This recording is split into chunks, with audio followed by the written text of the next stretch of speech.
Oui, alors pour aller un peu dans la caricature, mais on n'est pas très loin, il y a une sorte de grand hold-up, hein, des grandes politiques publiques par les plus âgés. Alors, ça n'est pas quelque chose de délibéré, c'est pas un complot, mais c'est la C'est réalité. mécanique en fait. C'est mécanique sur, à peu près, pour résumer, hein, sur 1000 euros de dépenses publiques, donc dépenses financées par l'impôt et les cotisations sociales.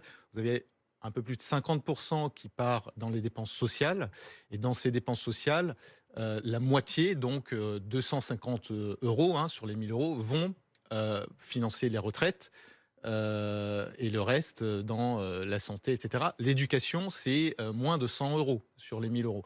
Donc vous voyez, il y a quand même des grands choix de société qui sont effectivement... Mais 2,5 fois anciens. plus sur les retraites que sur Ouais, l'éducation. Je veux dire, exactement. c'est quand même assez parlant. Et encore une fois, c'est mécanique. Mais je voudrais quand même vous poser cette dernière question. Qu'est-ce qu'on y peut, en fait? Alors on y peut beaucoup parce que... On peut changer, parce qu'en réalité, c'est une réalité démographique qu'on décrit. Alors c'est une réalité démographique, c'est une réalité électorale.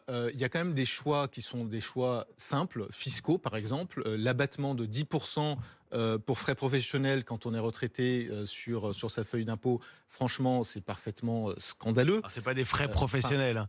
non mais On a voilà, beaucoup débattu de cet abattement. Il y a bien un abattement de voilà. 10%. Donc c'est 5 milliards d'euros par an quand même, hein.